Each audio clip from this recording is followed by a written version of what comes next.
Hey, what do you say, Seattle hockey fans? Welcome to the Friday edition of Locked on Kraken. I'm your host, Erica Ayala, and as always, thank you for making Locked on Kraken one of your first listens of the day. We have a lot to talk about. It's Playoff Friday. We're going to talk about the WHL playoffs. We're going to talk about the AHL playoffs, and we're going to talk about the NHL Stanley Cup playoffs. Indeed, we are. But first, we're going to kick off with some Seattle Kraken news, and then we'll get into all of the postseason stuff. So that's your Friday edition.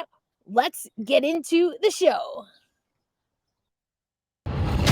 You are Locked on Kraken, your daily podcast on the Seattle Kraken, part of the Locked On Podcast Network, your team every day. We are the Seattle Kraken.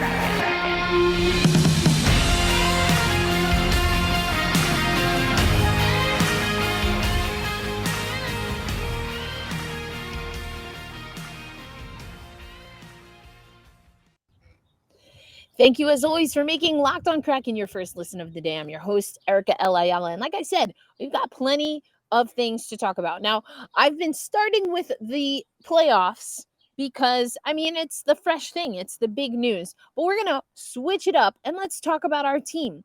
We're not going to talk about trades or draft stock or anything like that. We're going to talk about community outreach and Asian American Pacific Islander Month, which is this month of May. So let's take you first to the Seattle Kraken Human Resource Manager, Stephanie Sugihara, and how she fell in love with hockey. This is over on the social meets, as I like to say, of the Seattle Kraken. Hi, I'm Stephanie Sugihara, and I do HR for the Seattle Kraken. In my day-to-day, I handle benefits and wellness program and also do all of the onboarding for the players, which is really exciting. I knew a little bit of hockey when I was living here, but really got into it because of my boyfriend, who is from Chicago. He's a big Blackhawks fan, has been a fan ever since he was a little boy, and just seeing it live, absolutely fell in love with it. It was just the most exciting, best thing I've ever seen, and so I've been obsessed ever since. That was cleared all the way down. I definitely noticed that there was a lack of Asian American players within the NHL. It's been really exciting to see recently people like Jason Robertson, who's up and coming, doing an amazing job for the Stars. Jason Robertson.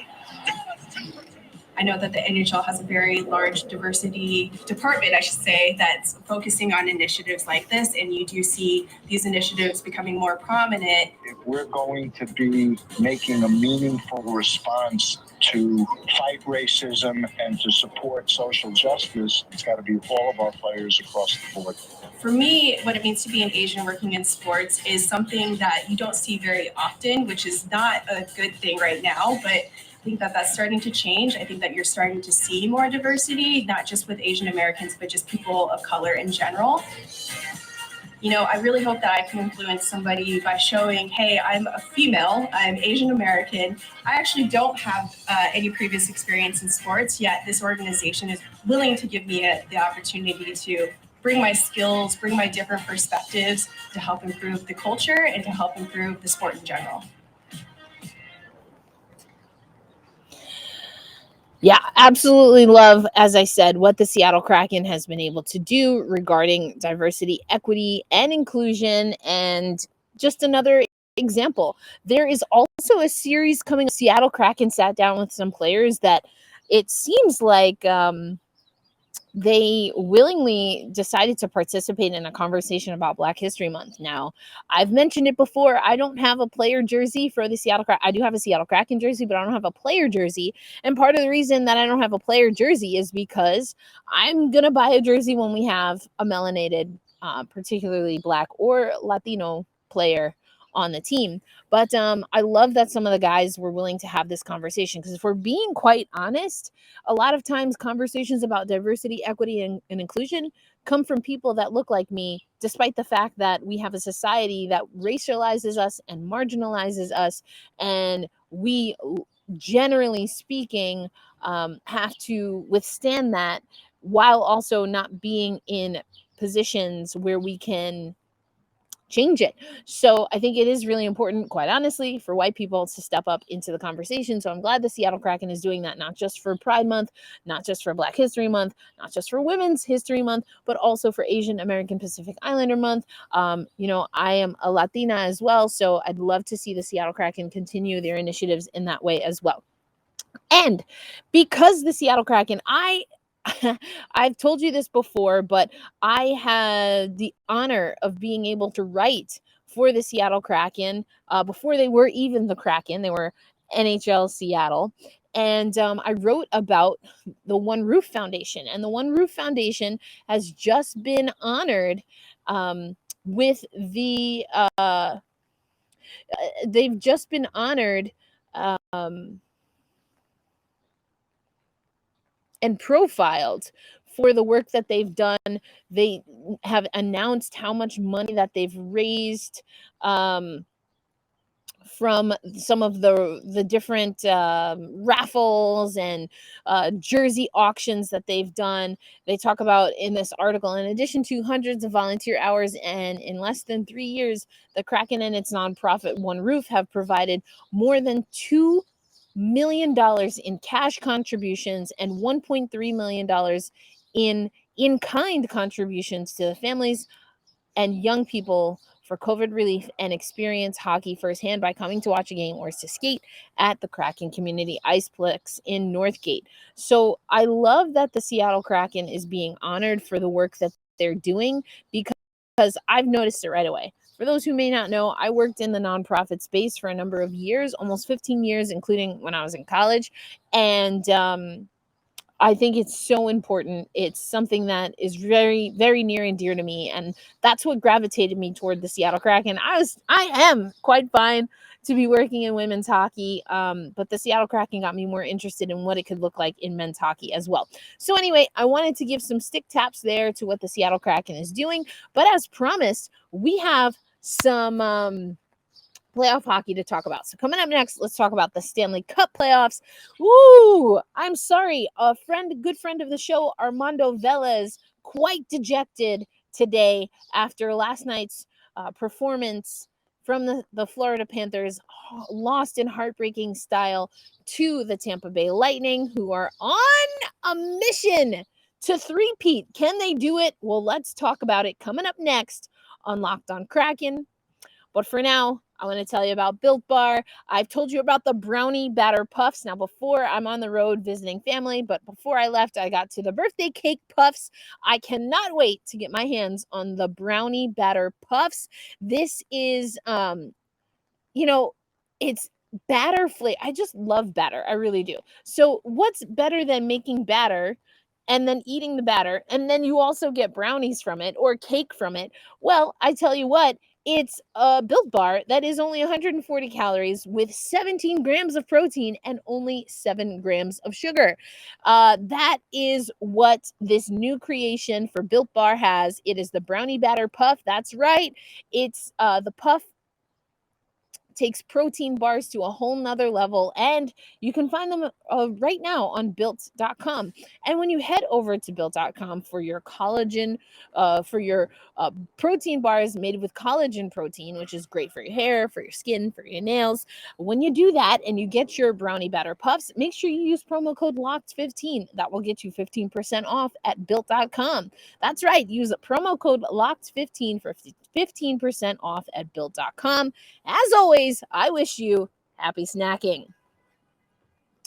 Thank you so much, as always, for making Locked on Kraken a part of your daily routine. And after you listen to this show, head over to Locked On Now, where you're going to hear from our experts talking about how the playoffs are impacting what their offseason and free agency might look like. I know we're going to talk about it a lot in the coming weeks. So head over to Locked On Now. It's free 99, as Jess Belmosto of Locked On Flames likes to say, and available on YouTube and, of course, anywhere you listen to audio podcasts.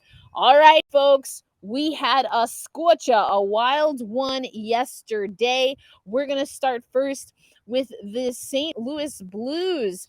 They evened the series, as you can see right here, against the Colorado Avalanche. They win this one 4-1, including getting an empty netter late in the game. You can see your goal scorers right there. Just a really interesting team is Colorado. Obviously, I mean, they're the sentiment behind them in the postseason versus the regular season is similar, although not quite the same as I would say the Toronto Maple Leafs. But I don't know. We'll see. Obviously, this series now is just tied at 1. We've got more games coming up. I'll give you the schedule in a little bit. But the Colorado Avalanche are a great team in the regular season, but they're also beatable. I got to be on the call for the game with New Jersey Devils, who are not in the postseason, not even close to being in the postseason, when they beat the Colorado Avalanche, and they did it by coming back. So there are definitely some holes to the Colorado Avalanche team, and the Blues were able to expose that yesterday. The other game, I'm sorry, before we go to that, let's take you to our guys over from Locked On Avalanche. They're going to tell you about that loss to the St. Louis Blues from their perspective.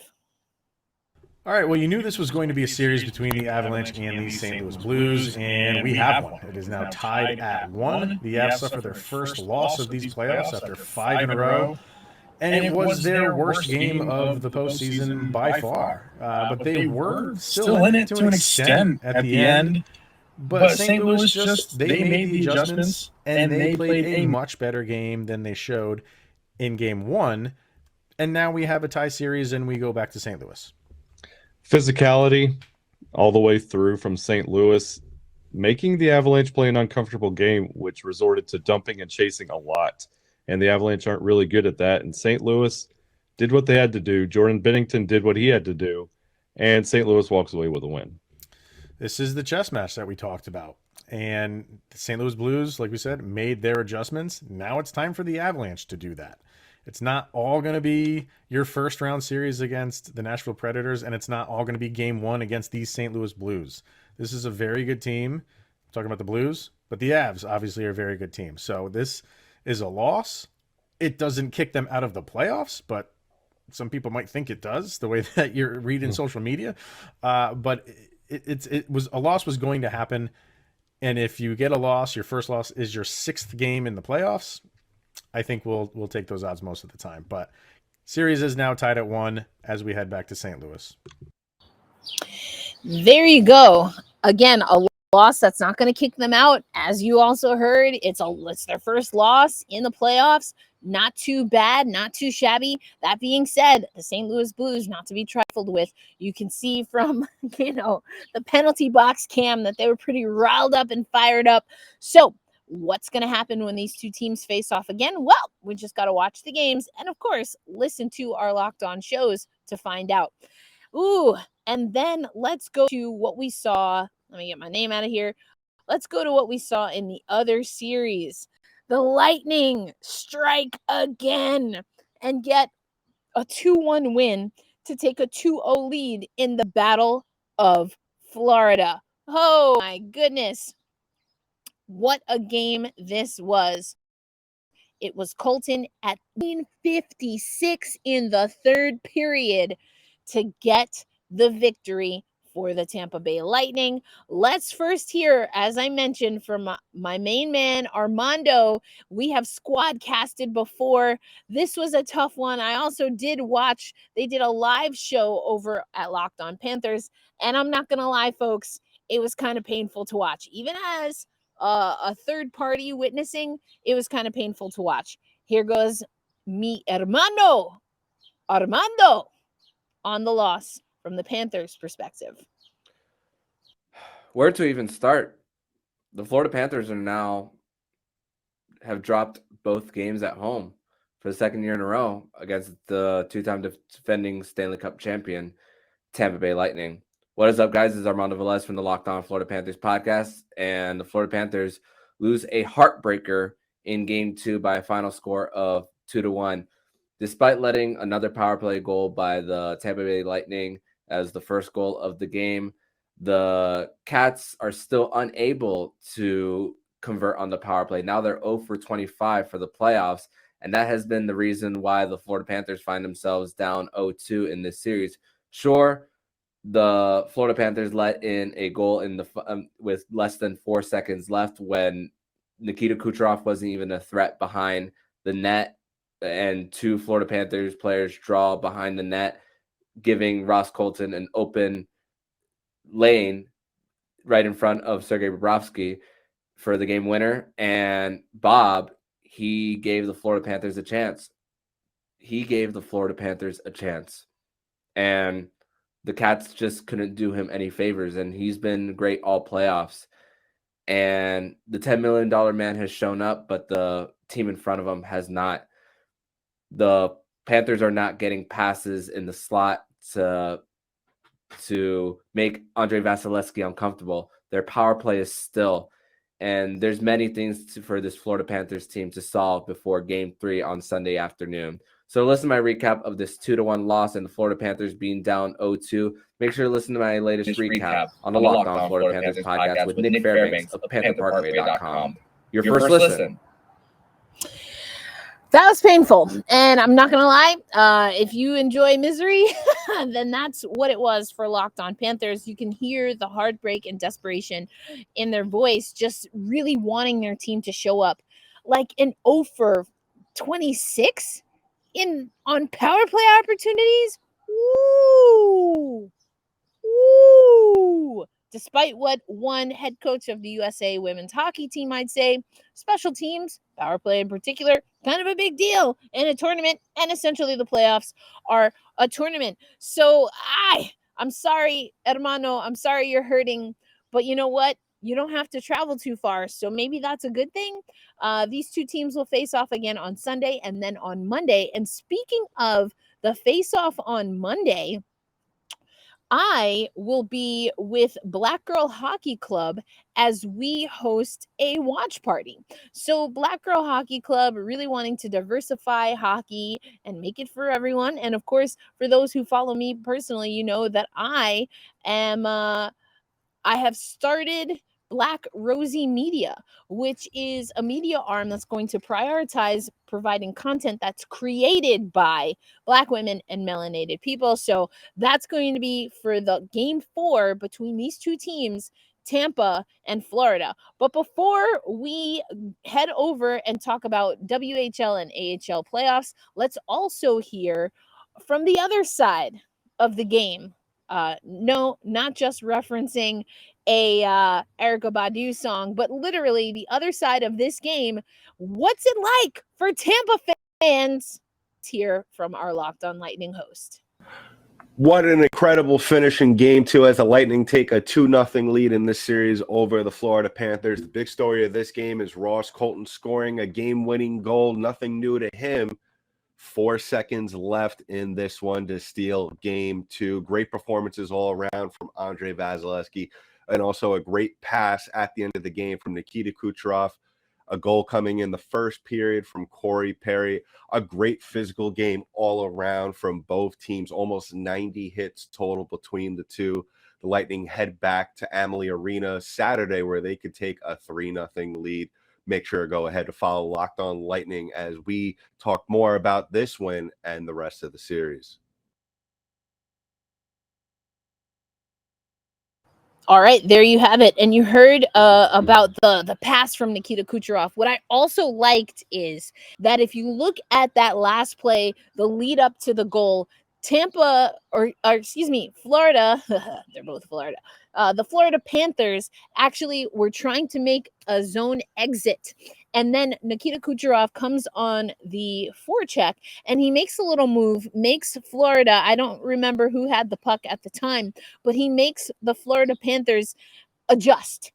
And in that adjustment, the puck slides ever so slightly off of the stick, kind of like a lackadaisical kind of pass. And it was Tampa Bay that's able to then recover. Kucherov then gets the puck from, as the defender dumped it, gets the puck behind the net, kind of a no-look backwards pass, Colton right in the slot. But I also want to talk about defense because, oh, baby, Florida. Go look at the play. I can't show it to you because, like rights and whatever. But if you look at the play, everyone's looking over here, and you see that the Florida team, they don't come back. They don't drop down to help on the far post, on the weak side. With seconds left to go in the game, you gotta defend, you gotta seal, and you've gotta protect the far post. You heard the pain in Armando's voice, and you're hearing the excitement in mine. That's my recap of that game. Coming up next, let's talk about the AHL and WHL playoffs. We'll talk about WHL first, and where you can watch that might be familiar, especially to some Kraken fans. And then the Charlotte Checkers, by the time we get ready for our Monday show, they will have already played game 1. And we're going to get you all the information that you need on where to watch and what the schedule is coming up on Locked on Kraken. But right now, let me tell you about Bet Online. You know it. You love it as your number one source for all betting needs and sports information. You can find all the latest odds, news, and sports developments, including the basketball playoffs, Major League Baseball scores, fights, and of course, your Stanley Cup playoff information. It's your continued source for all of your sports wagering information, live betting, playoffs, esports, and more. Head to the website today or use your mobile device to learn about more trends and action. Bet Online is where the game starts. All right. Let's get into how you can watch your favorite teams. Now let's start with the Thunderbirds, the Seattle ones, because we'll get to the other ones in a little bit. I know, so many Thunderbirds here. You can see the excitement on Twitter. There's also, we'll get to the draft. That's coming up. But we know that the Thunderbirds advanced to the Western Conference Finals. They will be playing the Kamloops Blazers. And let's take a look at that schedule for you. Seattle at Kamloops today and tomorrow. And then Kamloops comes to Seattle for game 3 and 4, Tuesday and Wednesday. So where, pray tell, can you watch? Glad you asked, because you can watch at the watchchl.ca/WHL on iHeart app, and of course in person. But you can also watch, look at this, at Kraken Community Iceplex. That's right. They are going to be having a watch party. That's going to be at 32 Bar and Grill. And that's for tonight. And what about, let me get rid of that. What about for the rest of the series? Yep, that's the plan. So if you can get yourself to Kraken Community Iceplex, go ahead and do so, and you can watch the Thunderbirds play. But again, we have other action, and that is, of course, your very own Charlotte Checkers. And again, we're co-parenting with the Panthers, who are in the playoffs right now. And not only do we have a schedule, but we also have some watch party opportunities there. And I can tell you, over at Locked on Kraken, we're going to take you to, at minimum, 2 post-game scrums. Hopefully we can hear from our guys, but I'm hoping to get some interviews lined up as this series goes on. But what do we got? We've got a Sunday, Wednesday game on the road for the Charlotte Checkers, and then they come home Saturday and Sunday of Memorial Day weekend. It's going to be a party. Speaking of a party, we've got another watch party, folks. That's going to be at Ed's Tavern for those who might be listening and can make your way to Charlotte. That's food and drink specials, game audio going to be on. That's going to be for game 1 and game 2 of your AHL Calder Cup playoffs, in which the Charlotte Checkers look to get some more hardware, but they've got to get through Kamloops first. All right. Excuse me. I said Kamloops. That's who Seattle Thunderbirds are playing. We're playing the Springfield Thunderbirds. You see, I'm getting my Thunderbirds confused. I'm sorry. The Charlotte Checkers are playing the Springfield Thunderbirds. Kamloops is playing the Seattle Thunderbirds. I knew I was going to get that confused. Anyway, but for real, game 1, Sunday, May 22nd. Game 2, Wednesday, May 25th. Game 3, 4, and 5 are set to be in Charlotte, May 28th, May 29th, and Tuesday, May 31. As I mentioned, we will have all of that right here on Locked on Kraken for the updates because we have Seattle Kraken prospects who are playing with the Charlotte Checkers. Okay, we're just about at time for our show. I want to, though, make sure you know what's coming up as far as the schedule for the NHL playoffs. Tonight, we've got my hometown team, though I'm not necessarily invested in how they do on the hockey side of things. I very much love what they do in the community. That notwithstanding, on ESPN, it's the Rangers at Carolina, 8 p.m. Then you've got Edmonton at Calgary. This will be game 2. It was a wild one. We had nearly 20 goals scored between these two games in game 1. What's it going to be tonight?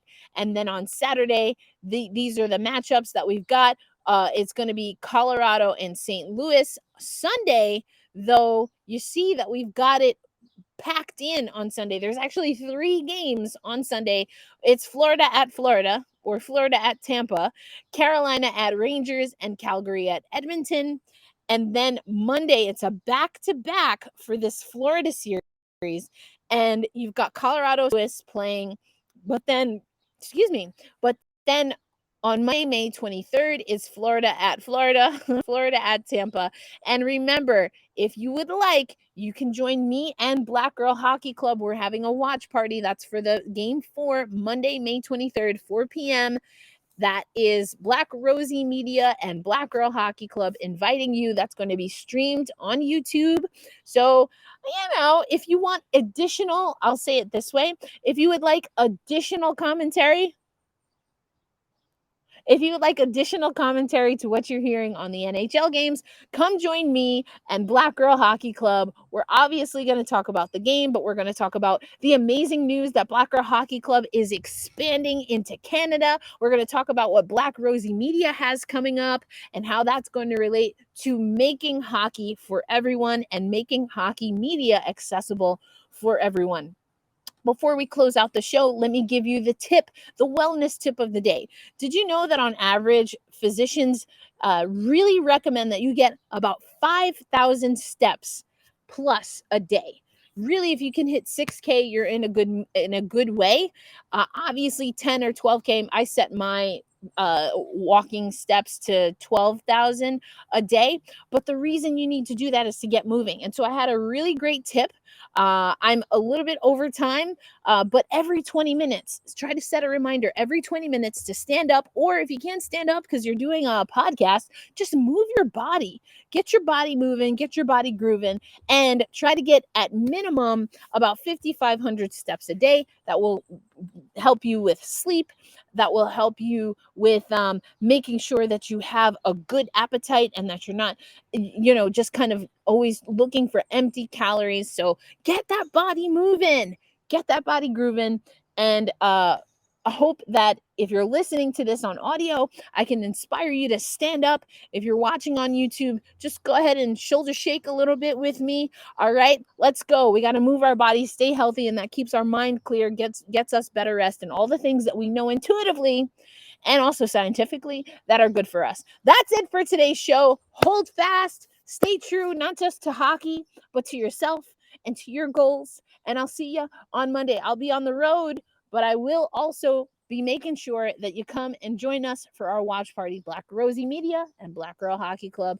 I'm your host, Erica Ayala. Have a great weekend. I'll see you on Monday.